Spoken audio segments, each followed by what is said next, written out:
pour mieux vulgariser la langue poulard. Foyeré, au cœur de la culture poulard, à ne pas rater. Les dunes d'Oudéry, les Sérères et Diola ne seront pas en reste. Foyeré, c'est avec Yaïkan Diallo, tous les dimanches de 14h à 15h. Foyeré, une émission culturelle, rien ne sera épargné de la culture poulard.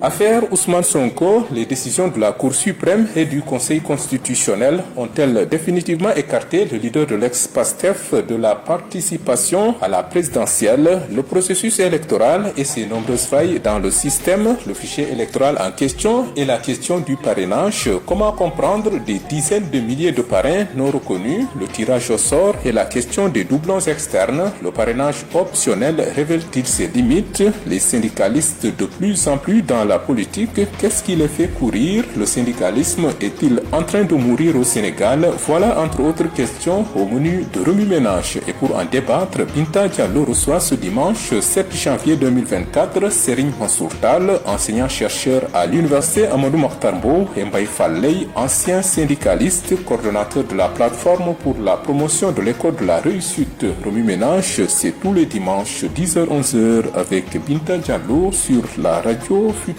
Média. Mesdames, Messieurs, bonjour. Merci également à Abdou Cham à la technique de ce remue-ménage qui reçoit ce dimanche Serigne Mansour Tall, enseignant-chercheur à l'université Amadou Mahtar Mbow. Bonjour et merci Mansour d'avoir répondu à notre invitation.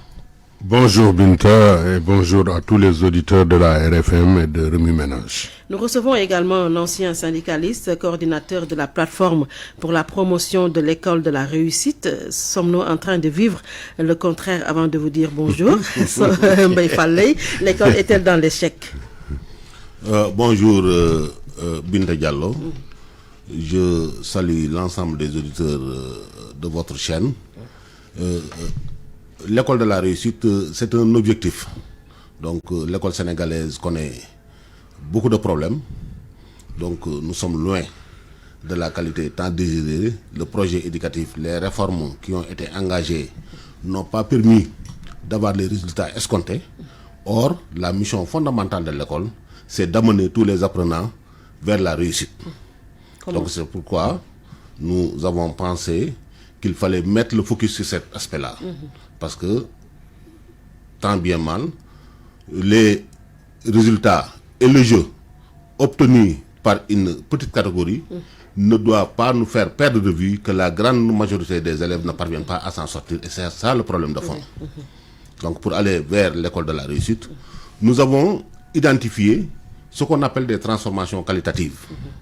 Donc nous avons mis le curseur sur des transformations qualitatives qui, appliquées, introduites, pourront nous permettre d'avoir une école de qualité. Parmi ces transformations, il y a l'environnement scolaire, il y a la question des intrants et matériels pédagogiques à suffisance, il y a la question des infrastructures scolaires, il y a les conditions d'enseignement-apprentissage, mais aussi et surtout, il y a la condition du personnel enseignant. Oui. Et là, vous vous adressez directement au prochain président de la République. Oui, bien sûr. Nous nous adressons au pouvoir public parce que nous pensons, et c'est une conviction forte, que l'éducation doit être au centre des priorités. On ne doit pas l'agiter comme ça, comme un slogan creux au gré des circonstances, mais il faut en faire une réalité concrète, une réalité palpable. Donc pour que l'éducation soit au centre des priorités, fondamentalement, il faut une réorientation, une redéfinition des politiques publiques dans ce sens-là. Absolument. Donc c'est ça le sens de notre engagement. Il s'agit de nous battre, de créer... Nous avons quand même plus de 40% de bon, c'est ce qui se dit, mais dans la réalité, budget, hein? Dans la réalité, pratique, les insuffisances, les déficits sont criants. Et l'école rencontre beaucoup de problèmes. Oui, c'était juste une ouverture. On en reparlera dans une autre émission. Est-ce que vous partagez en tant qu'enseignant? Oui, l'école est très loin de la réussite parce que quel que soit l'indicateur ou l'angle d'attaque à partir duquel on observe l'école, on est rattrapé par la crise. L'école ne peut pas être une école de la réussite quand près de 8000 abris sont provisoires. L'école ne peut pas être l'école de la réussite lorsque on constate tous la perte de qualité tant du point de vue des enseignants que des élèves. Et justement, c'est parce que l'école dans les niveaux inférieurs sont dans une situation d'échec que les universités aussi sont forcément dans une situation d'échec. On ne peut pas avoir une bonne université lorsqu'on n'a pas de bonnes écoles.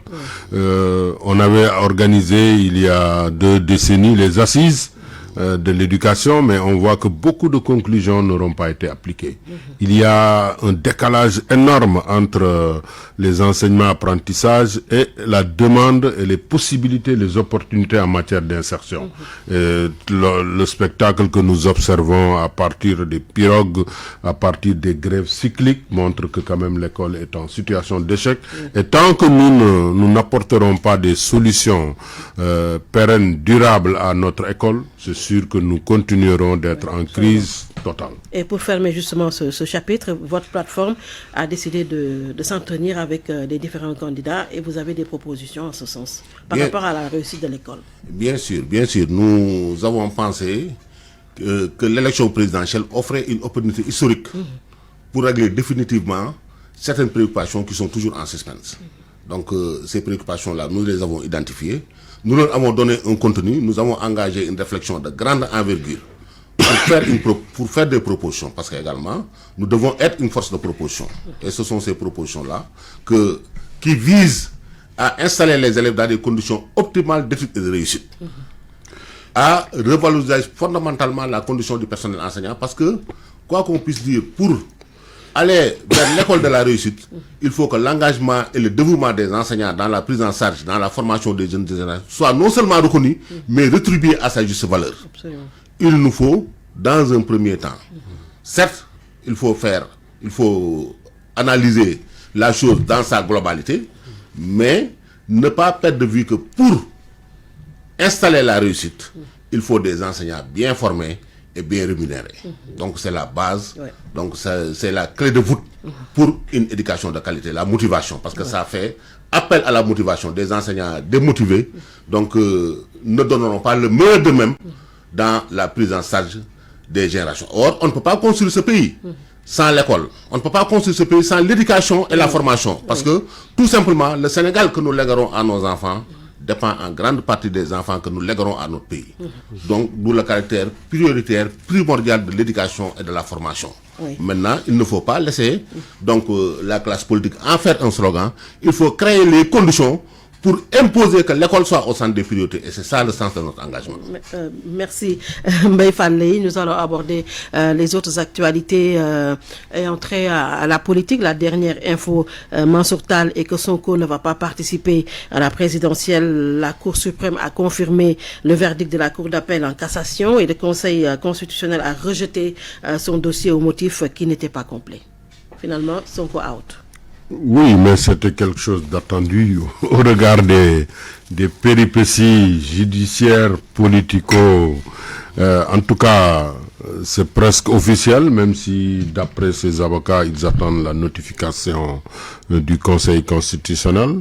Il faudra peut-être composer avec et voir quels sont les plans B, les fameux plans B qui sont déployés d'un côté ou de l'autre.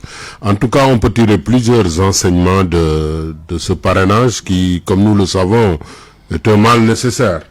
C'est un mal nécessaire pour un peu rationaliser aussi les candidatures. On ne peut pas avoir Nous reviendrons justement sur ça. Mais je voulais avoir votre avis sur la non-participation de Ousmane Sonko, parce que quand même, il est un élément central. C'est un élément central. C'est même à coup sûr peut-être le leader de l'opposition. Sa non-participation apporterait quand même quelque chose qui manquerait à cette élection. Cela est clair. Maintenant, pourquoi il ne participe pas, pourquoi aussi son dossier n'est pas passé. En tout cas, c'est un regret. On aurait bien voir ce qu'il pèse.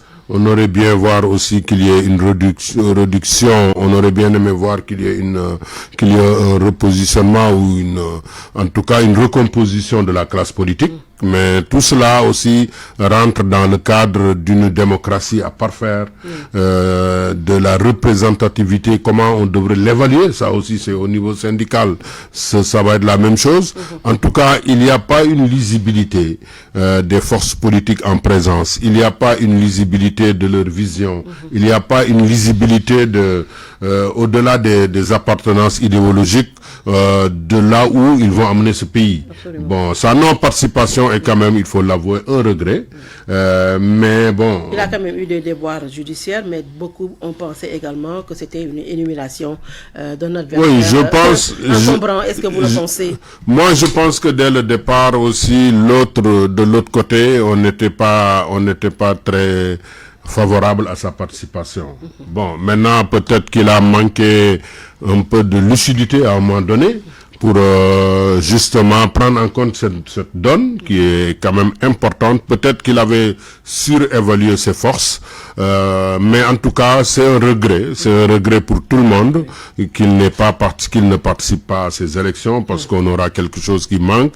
Et ce qui fait encore peur aussi, c'est que son plan B aussi risque peut-être de ne pas participer aux élections. Ce serait dommage de faire les élections sans l'ex-Pastef. On parle de Diomaye, vous voulez dire Diomaye, mais on parle de plan B comme Habib Sy également. Oui, du système. Mais peut-être ce sera difficile quand même que Habib Sy puisse incarner, à mon avis, quand même la ligne de conduite de l'ex-Pastef. Habib Sy aussi a été directeur de cabinet de Wade. Oui.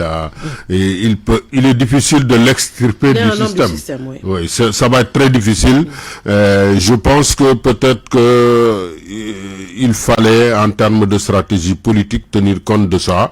Et qu'en leur sein, qu'ils puissent organiser peut-être un plan B. Cheikh Tidiane Dièye peut l'incarner, à mon avis, même s'il n'est pas de l'ex-Pastef. Déthié, je pense qu'il y a plus de rapprochement comme c'était le cas au début, il y a une année avec Sonko. Je pense que il a aussi choisi sa voie. En termes d'alliance, ça va être possible, mais en termes de représentation de l'ex-Pastef, je pense que ça va être difficile si Diomaye ne participe pas. Oui.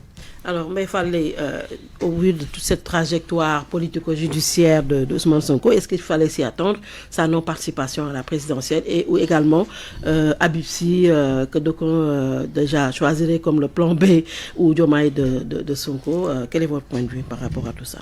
Bon, moi, je ne pourrais pas peut-être aborder les questions de droit parce que je n'en suis pas un expert. Oui, votre opinion. De même, par rapport au choix interne de Pastef, là, bon, je préfère ne pas aborder cet aspect. Mais du point de vue du principe, je pense que l'exigence démocratique impose des élections inclusives.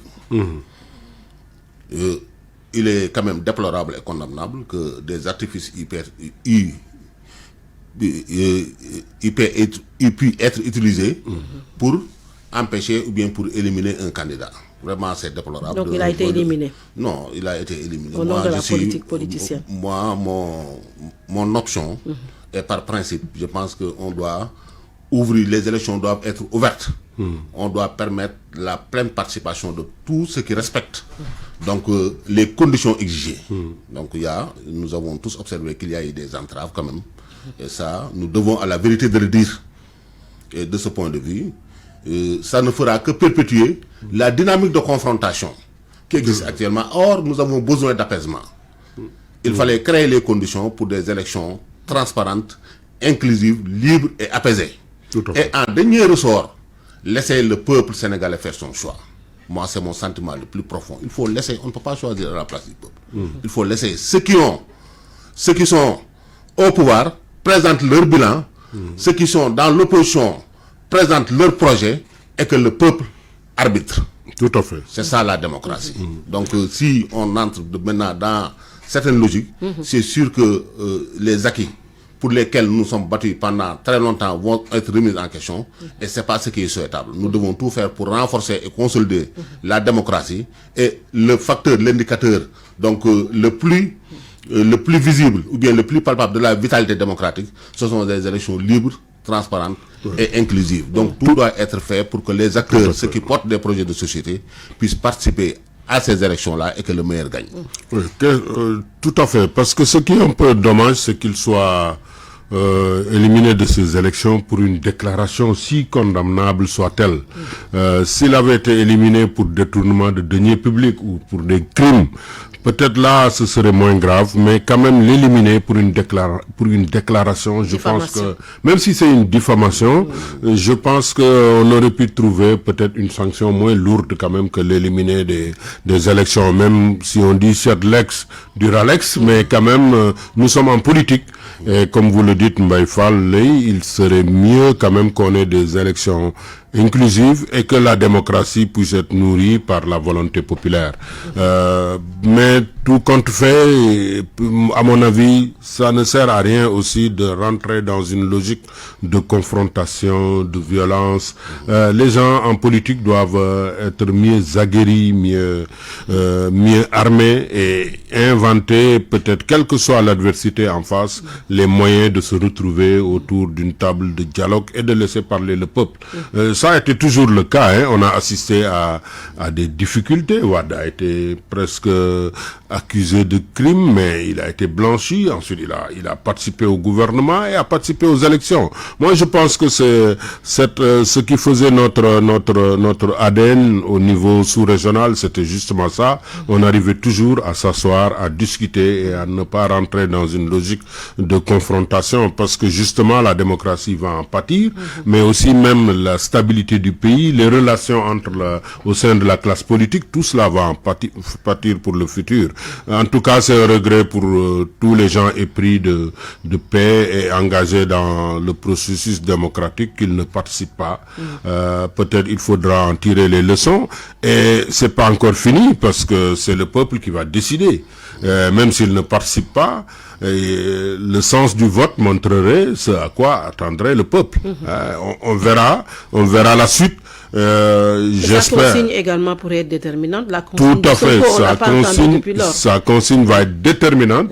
Même si ces candidats qui lui sont proches sont éliminés, sa consigne pourrait être déterminante. Et justement, le jeu politique revient toujours au peuple, comme le dit Mbaye Fall.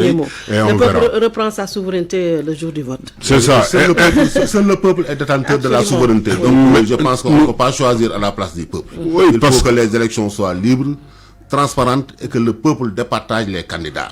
Tout à fait. Donc il faut l'élimination. C'est le peuple qui doit éliminer.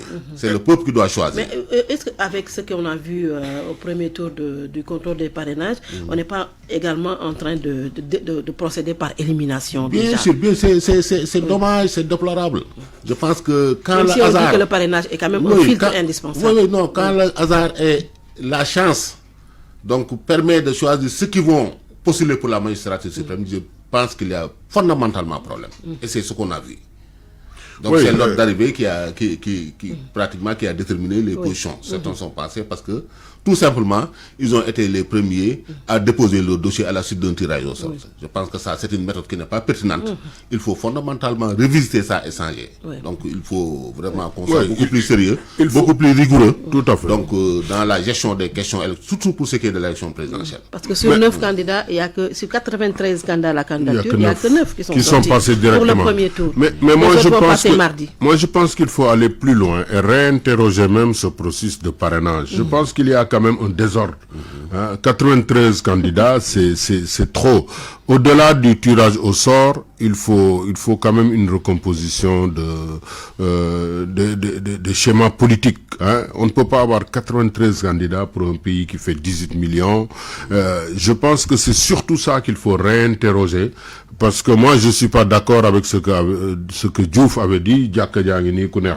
Non, ça se passe pas comme ça. Même dans nos djaka, il y a des gens qui sont préposés à faire l'appel. C'est pas tout le monde. Donc il faut revoir carrément ce processus et le réorganiser pour qu'on ait quand même des camps politiques suffisamment tranchés au sein duquel non, ça n'a pas suffi, on l'a vu. Et puis c'est une perte de temps, c'est beaucoup d'argent, c'est aujourd'hui un désordre total, ce processus. Le tirage au sort était peut-être un mal nécessaire, mais à mon avis, il faut mener les réformes et voir comment nous pouvons faire émerger des gens susceptibles de participer aux élections et ne pas se focaliser sur le parrainage, qui est certes un mal nécessaire, mais on l'a vu qui ne constitue pas une solution. Ça a été quand même décidé de concert au niveau du dialogue politique. Ils ont fini par choisir le parrainage optionnel. Optionnel, et même le rabaissement du nombre. On a vu que le rabaissement du nombre de 0,8 à 0,6 c'est demandé par l'opposition, ça. Et nous avons vu que ça ne favorise. On a vu même des candidats inventer des noms de députés. Vous voyez donc que c'est pas trop sérieux, hein. Cette affaire-là, il faut carrément revoir ça. C'était une solution, mais on a vu que ça ne règle pas du tout le problème. Il faut revoir la classe politique et puis voir comment on peut réorganiser les élections, parce que dans tous les pays, il y a quand même un processus de sélection qui se fait, même dans les grandes démocraties. C'est soit au sein de camps politiques, soit comme c'est le cas des États-Unis, au sein de primaires. Il faut quand même qu'on invente, qu'on s'asseye autour d'une table, que un dialogue politique sincère, ou inclusif. Oui, ou à partir duquel vont émerger des leaders dans des camps quand même connus. Mais on ne sait pas qui est candidat, pourquoi il est candidat. On voit des gens qui se réveillent, qui mettent leur nom sur les murs, et puis après tout le monde revient pour être candidat. À mon avis, c'est pas un problème de caution, c'est pas un problème de parrainage, c'est un problème de sincérité de la classe politique. C'est un problème, c'est surtout la citoyenneté. Parce qu'on est en train quand même d'infantiliser pratiquement. Il y a une banalisation quand même des élections. Ça a commencé avec la banalisation des partis politiques. Tout à fait. Donc ça met en avant la question fondamentale, la problématique de la citoyenneté responsable. Et d'où l'importance de l'école. Il nous faut aller vers vraiment la formation, non seulement de compétences, mais également de valeurs. Des citoyens responsables, des citoyens autonomes, des citoyens compétents, des citoyens qui ont un sens aigu de la responsabilité. Je pense que tout tourne autour de l'école. C'est quand les politiques d'anéantissement et de sabotage de l'école ont été renforcées que nous avons assisté à un délitement de l'homme sénégalais. Donc il n'y a plus de valeur. Et nous devons également réviser nos rapports à la politique. Fondamentalement, c'est ça, parce que pour beaucoup, donc c'est un raccourci. La politique est un tremplin pour l'enrichissement personnel. Tout à fait. Donc la mission de servir laisse la place à la mission de se servir, donc à l'intérêt de se servir. Et c'est extrêmement grave. Donc tout ça, tous ces gens qui déposent, c'est pour un positionnement. Pour la plupart, ils n'ont pas de vision, ils n'ont pas de projet de société, ils n'ont pas fait de travail de terrain. Donc ils pensent que l'élection est une tribune pour se positionner et négocier éventuellement, et négocier éventuellement avec les candidats qui sont... C'est comme ça que ça c'est comme ça, depuis plusieurs années, c'est comme ça que ça s'est passé. Il y a des coalitions qui se forment avec des partis qui ne sont représentés que par leurs responsables et qui profitent des avantages que confère, des avantages matériels et symboliques que confère la position de pouvoir. Il nous faut essayer de réinterroger notre rapport à la politique, de ressentir, parce qu'on aura beau faire des dialogues et autres, on aura toujours le même résultat. Voilà. Il faut fondamentalement... il faut changer les partis politiques. On ne peut pas encadrer ou limiter la démocratie, mais également, il faut que tout se passe dans les règles de l'art. Aujourd'hui, ce qui a fondamentalement posé problème, mais c'est la foultitude de candidats. Chacun veut être président de la République. Donc ça pose véritablement l'essence du dialogue Mbaye Fall, c'est surtout pour encadrer les partis politiques, parce que justement c'est parce qu'on a des partis politiques qui ne tiennent qu'à une ou deux personnes, mais qui vous donnent le droit d'aller assister à des structures comme la conférence des leaders de partis, que cette situation est arrivée. Donc à mon avis, il faut une refonte de ces partis politiques.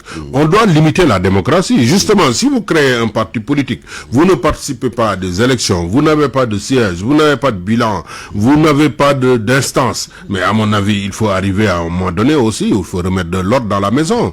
Les partis politiques deviennent un tremplin pour la visibilité personnelle, pour le partage des postes de responsabilité.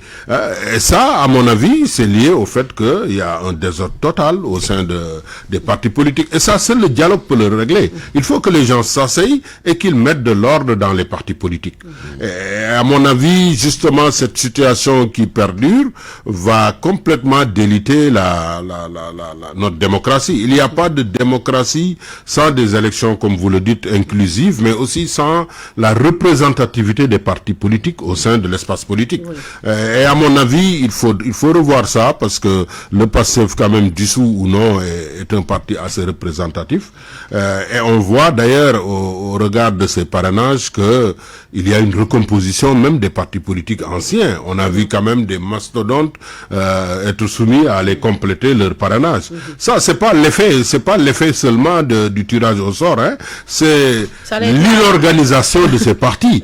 On a vu que beaucoup ont des doublons parce que certainement ils ont très mal rempli. Le langage informatique est un langage codé, hein. Si vous mettez pape à la place de papa, vous êtes inconnu du fichier. Donc c'est pas seulement le parrainage, hein. De toute façon, il y a des candidats qui sont passés parmi les 9 qui n'étaient pas du tout parmi les premiers tirés au sort. Cela veut dire que certains n'ont pas pris les choses au sérieux, on les a pas vus aller sur le terrain, on les a pas vus mettre une équipe pour le faire. D'autres ont choisi des solutions faciles, c'est-à-dire le parrainage par les députés ou par les élus, parce que tout simplement il y avait un risque à ce que les gens n'aient pas bien travaillé. Cela aussi est révélateur du fait que la classe politique va se recomposer, mais il faut encadrer cette recomposition, il faut rationaliser l'espace politique, parce que tout le monde ne peut pas être candidat. D'ailleurs, Serigne Cheikh le disait, si on fait pas attention, les électeurs vont être, les élus ou les candidats aux élections vont être plus nombreux que les électeurs.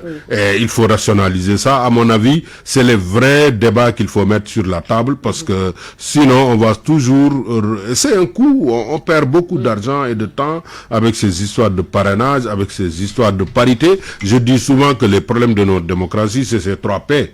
C'est les pouvoirs excessifs du président de la République, c'est la parité qui doit se jouer par les coudes que les femmes vont bousculer les gens, mais c'est pas le décréter. Et cette question du parrainage, c'est ces 3 P, ça ne marche pas. Il faut revoir un autre système.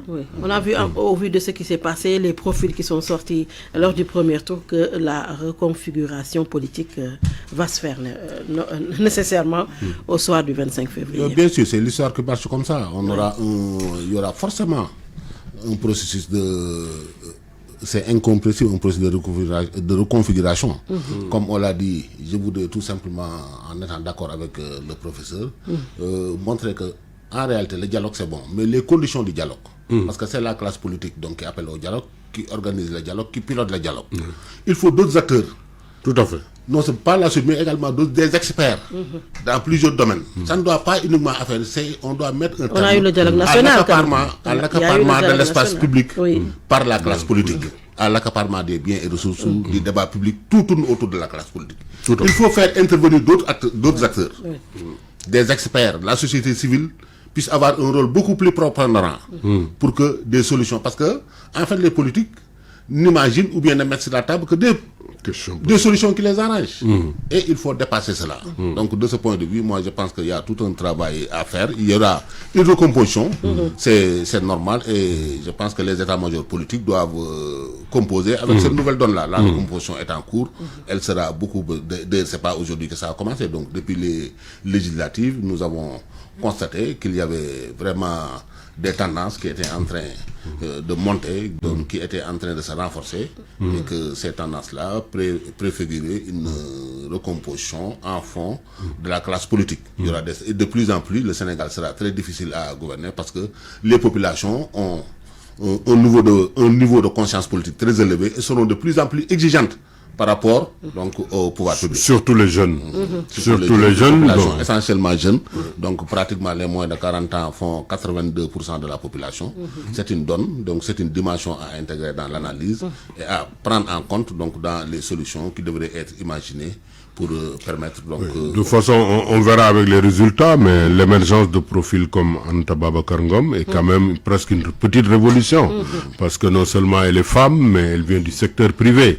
Et si elle passe le parrainage devant d'anciens premiers ministres, ça veut dire qu'elle s'est beaucoup investie, a parcouru le pays, a dialogué avec les gens. Et tout le monde l'a vu à l'œuvre quand même. Oui, tout le monde l'a vu à l'œuvre, même si au départ on avait pris les choses avec un humour très caustique, mais on voit que son discours commence à porter ses fruits. Et je pense que c'est comme ça qu'on va construire un nouveau profil de leader politique pour complètement changer les choses.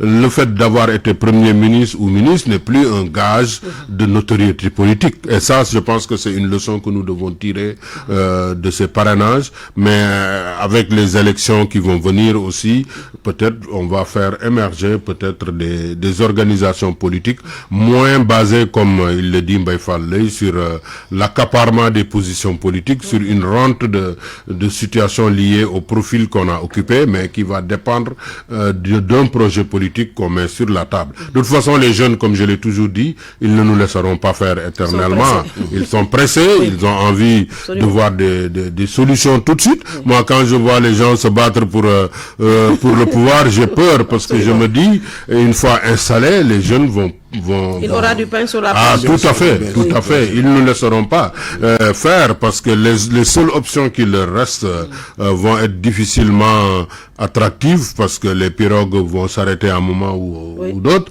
L'insertion, comme aux États-Unis où il y a peut-être aujourd'hui 5000 nouveaux arrivants qui peinent à trouver où dormir, de quoi manger, ne vont plus être des solutions attractives. Et là, les gens vont taper sur la table et exiger tout de suite que les solutions leur soient données, qu'il leur soit trouvé des emplois, qu'ils soient bien formés, comme il le dit Mbaye Fall Leye, mais aussi surtout qu'on puisse leur faire garder espoir. Absolument. Et dans ce pays, malheureusement, aujourd'hui, on perd de plus en plus de l'espoir, alors que le pétrole se profile à l'horizon et le gaz, mais on n'a plus beaucoup d'espoir. Les gens peuvent rester une année sans...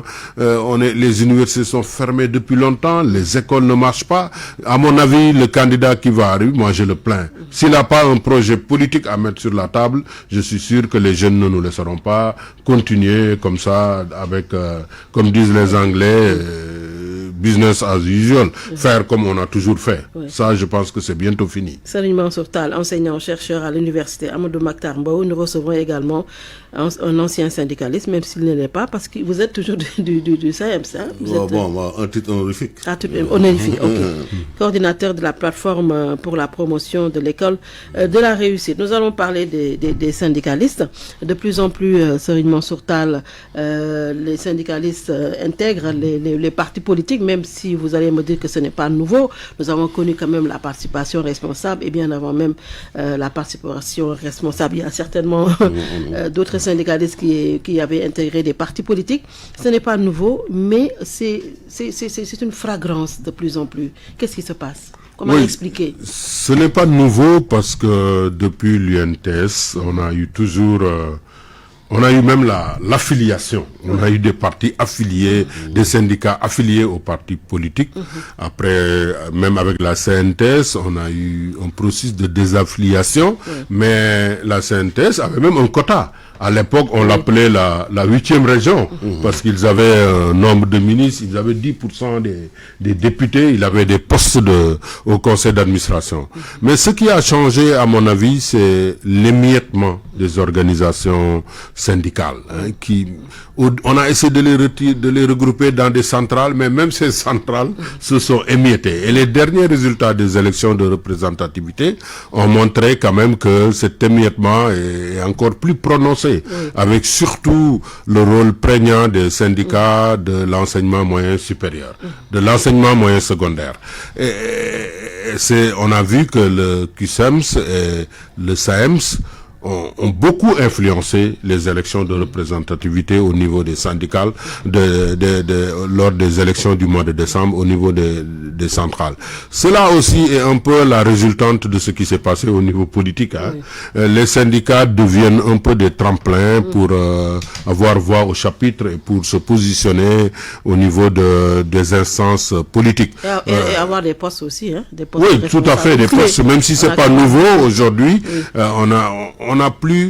on ne voit plus la frontière entre le syndicalisme et la politique. Je ne veux citer personne, mais on a même tendance à confondre les rôles politiques et les rôles de leaders dans les syndicats. Et ceci n'est pas une bonne chose parce qu'à un moment donné, on a tendance à catégoriser les syndicats qui sont pour ou contre le gouvernement. Et là, je ne veux pas taquiner mon ami éco-débatteur, mais les syndicats ont joué, surtout les syndicats de l'enseignement, ont été mis à rude épreuve avec l'arrivée des volontaires de l'éducation et des vacataires, qui ont complètement quand même un peu bouleversé l'affiliation syndicale. Au début, ils avaient même pas le droit d'être syndiqués, mais après, lorsqu'on a créé ces corps émergents ont beaucoup influencé le positionnement syndical, du fait que dès l'instant qu'ils étaient rentrés dans ce qu'on appelait le dialogue social, qui devient maintenant les grèves sociales, ça a beaucoup changé. Les élections avant, les syndicats avant, c'était beaucoup de questions de formation. C'était beaucoup de revendications du point de vue de l'amélioration des conditions de travail. C'était beaucoup de dialogue social. Moi, je vois le rôle qu'ils ont joué dans les coopératives d'habitat. Mais de plus en plus, on est un peu trop focalisé sur le statut de l'enseignant, sur les avantages en termes de salaire. C'est légitime, les enseignants quand même donnent beaucoup pour ce pays. Mais à mon avis, il faut équilibrer. Ce manque d'équilibre-là a beaucoup nui au syndicalisme parce que durant la participation responsable, durant l'affiliation, même avec l'arrivée de Wade et la montée des syndicats autonomes, on avait quand même un champ de revendication beaucoup plus fondé sur le dialogue social que sur la grève systématique.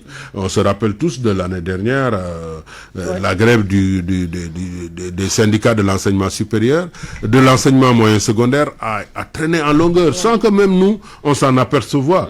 Et à un moment donné, il fallait juste que l'État s'engage. L'État a fait des promesses qu'il n'a pas respectées. Mais à mon avis, il faut être un peu plus équilibré, que les syndicats ne faillissent pas à leur rôle de formation, à leur rôle de proposition politique, parce que personne ne peut mieux connaître le secteur de l'enseignement que les enseignants. Et malheureusement, aujourd'hui, on a un débat politique autour du budget du ministère de l'Éducation nationale.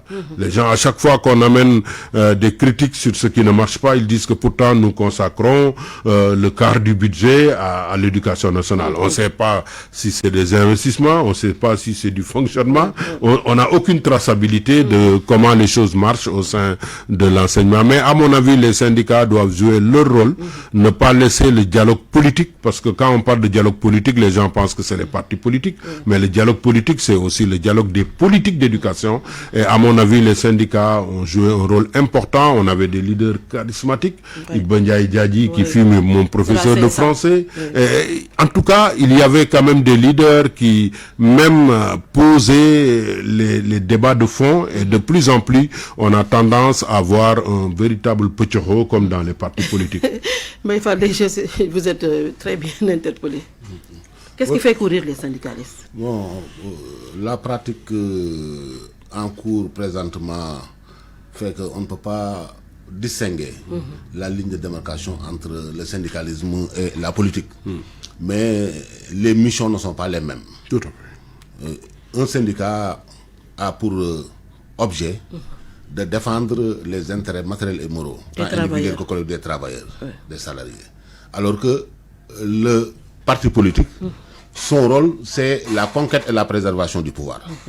Même si, dans bien des cas, les syndicats luttent pour la transformation économique, donc analysent et font des propositions sur les politiques publiques. Je pense que là, fondamentalement, il y a une ligne de démarcation qui est très nette, même si certains entretiennent la confusion. C'est-à-dire c'est à deux niveaux. Déjà, au niveau des politiques, il y a toujours, parce que les syndicats également ont une certaine capacité de mobilisation. C'est ce qui fait courir les politiques. Les syndicats ont une capacité de mobilisation. Généralement, les syndicats sont animés par des gens qui savent porter le discours, qui savent faire le travail de terrain, etc. Tout ce que désire l'homme politique. Il a besoin de quelqu'un qui sait porter le discours, qui sait investir le terrain, qui sait organiser les masses. Or, dans les syndicats, c'est ce qui se fait quotidiennement. Donc, il y a toujours cette tentative donc d'infodation des organisations syndicales. Donc au Sénégal, on a toujours... Mais ce processus quand même s'est estompé en un certain moment. Comme on l'a vu, tous les syndicats qui étaient sous la bannière de partis politiques ou bien affiliés à des partis politiques ont pratiquement disparu ou ont perdu leur capacité de mobilisation. Il y a eu l'émergence de syndicats autonomes. C'est ça. Aujourd'hui, à l'image du SAES, par la suite dans le moyen secondaire, il y a eu le KISEMS, le SAEMS, donc ce sont des syndicats autonomes et c'est caractérisé par une organisation beaucoup plus démocratique avec la limitation et le renouvellement des mandats. Et là, aujourd'hui, il y a quand même une très grande visibilité dans le champ syndical, même si certains, par opportunisme, essayer d'utiliser donc la tribune syndicale pour se positionner sur le plan politique. Mais de façon générale, et ça, donc, en tout cas pour le secteur de l'éducation, les gens savent faire la part des choses.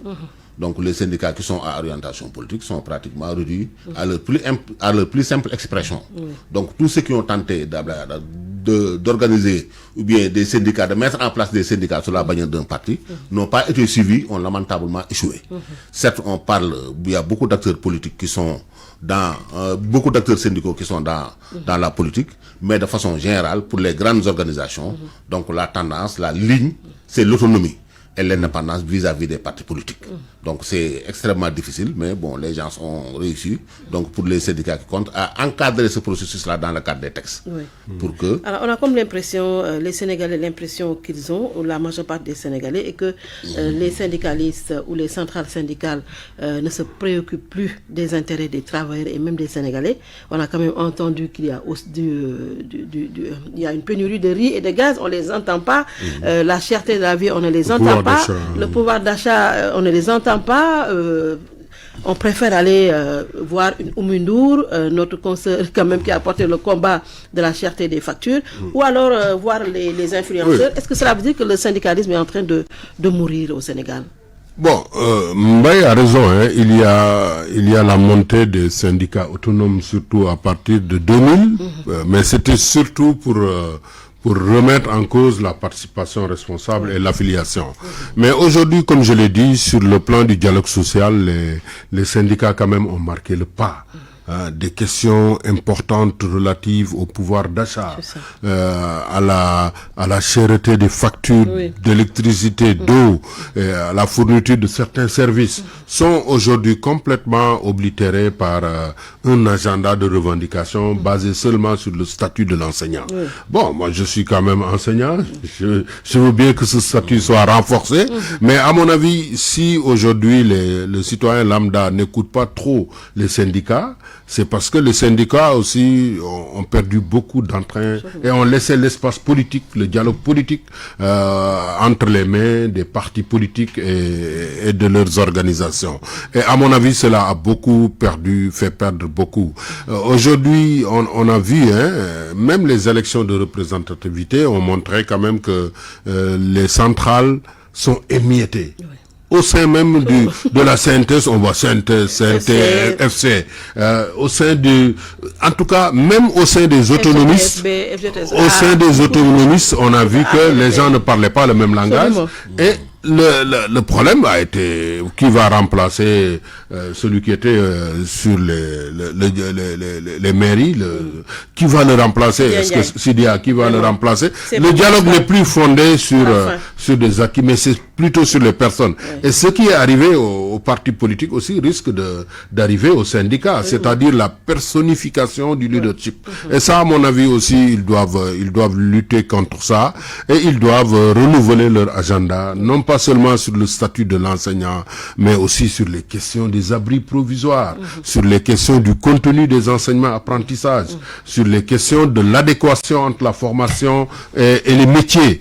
Ça, je ne vois pas des syndicalistes qui font des débats quand même sur ça. Peut-être lui, il parle de l'école de la réussite. Ça, c'est un bon objectif, très noble. Mais à mon avis, il faut un peu sortir du cadre seulement de la revalorisation de la fonction fonction enseignante et prendre en charge les questions sociales. Et ça fait défaut au niveau de nos syndicats. Et les gens aussi, comme les partis politiques, ont besoin de rationaliser l'espace syndical. Il y a, à mon avis, un petit pays comme ça, il y a trop de syndicats.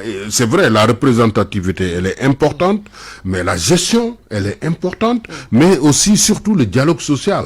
C'est là où vraiment ils ont perdu beaucoup de terrain, nos syndicats, et c'est un contre-pouvoir tout à fait important, aussi important que la presse, pour quand même ne pas laisser l'espace politique seulement aux politiciens. La politique est une affaire trop sérieuse pour être laissée entre les seules mains des hommes politiques.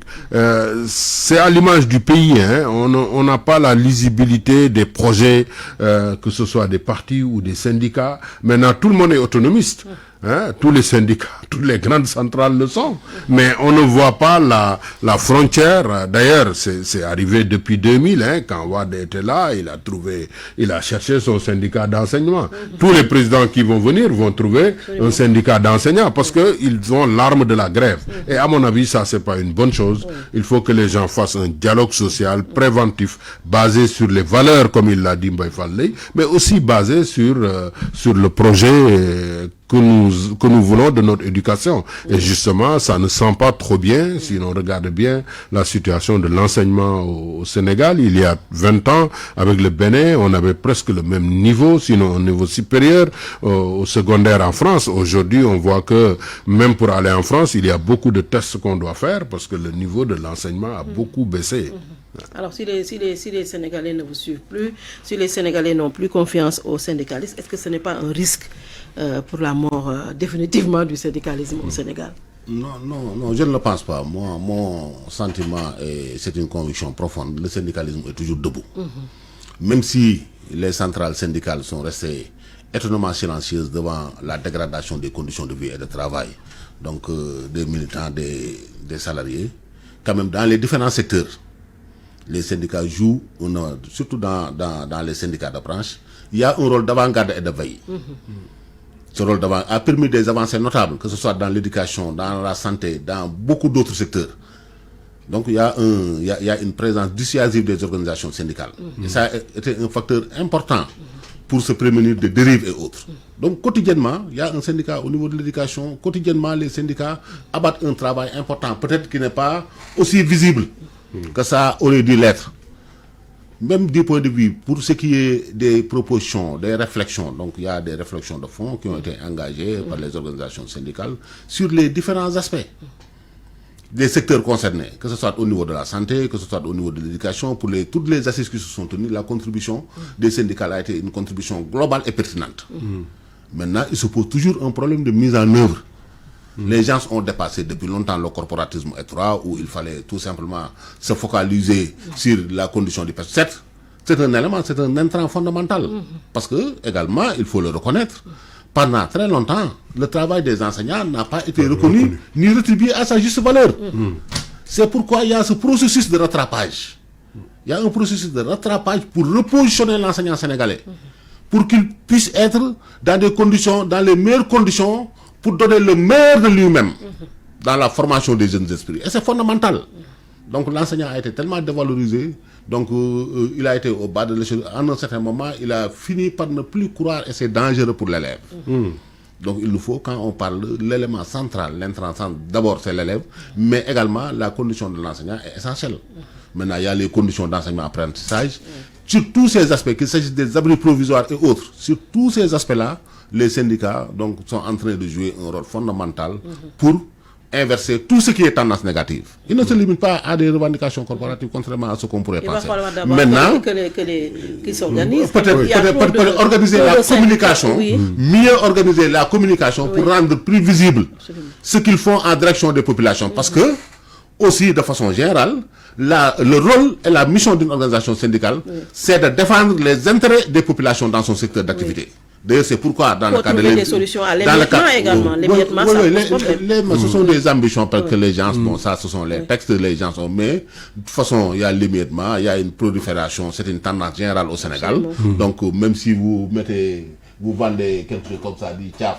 Donc au coin de, si les gens voient qu'il y a une queue, demain tout le quartier va vendre. Donc c'est comme ça que ça, il y a cette dimension-là. Mais je pense que bon, il y a les élections de représentativité, des mécanismes ont été mis en place. Mais le taux de participation, le taux de participation était très faible. Ouais. Ça dénote un processus de désyndicalisation, mais une perte de crédibilité. C'est ça. Ça également, il faut le reconnaître. Donc d'où l'intérêt de recentrer le discours. Parce que, quoi qu'on puisse dire également, le syndicat, certes c'est une poste de proposition, mais c'est un instrument de lutte et un moyen de contre-pouvoir. Et d'ailleurs, les centrales l'ont appris. On a, pour les élections les élections générales, le taux de participation est de 29,1%. Oui. 29,1%. Donc pendant très longtemps, on n'a pas entendu les centrales syndicales sur les questions essentielles. Oui.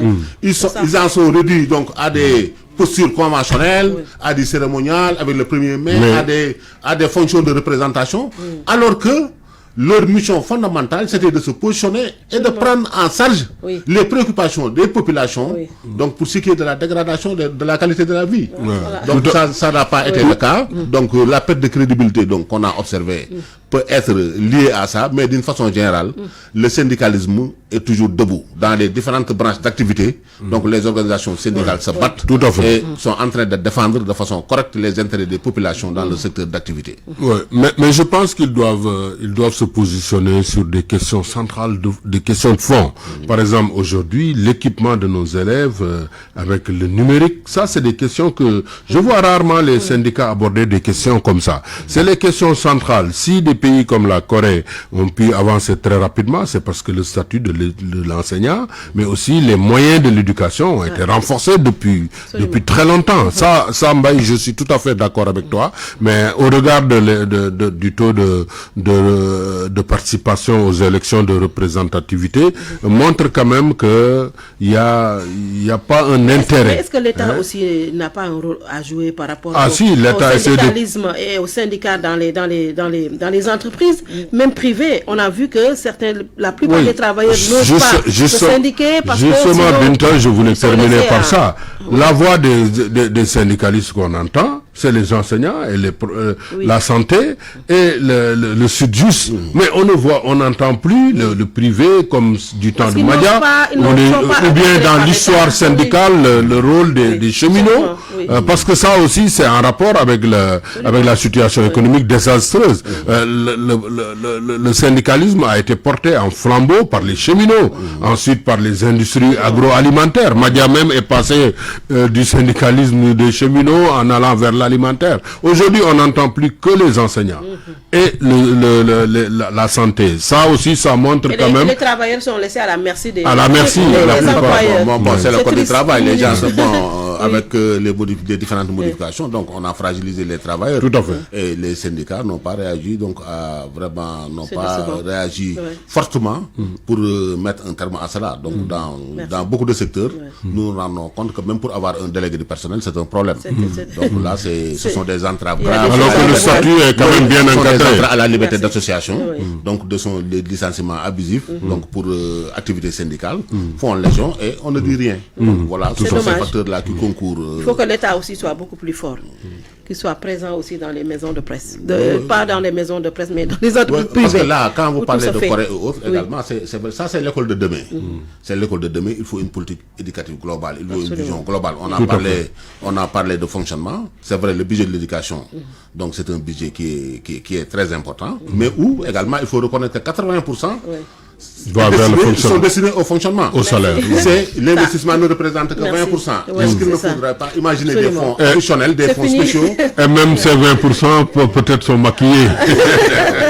Merci beaucoup à Serigne Mansour Tall, enseignant-chercheur à l'université Amadou Mahtar Mbow. Merci également à Mbaye Fall Leye, ancien syndicaliste, coordinateur de la plateforme pour la promotion de l'école de la réussite. Merci d'avoir suivi. Bon dimanche. Remue Ménage revient, Inch'Allah, dimanche prochain.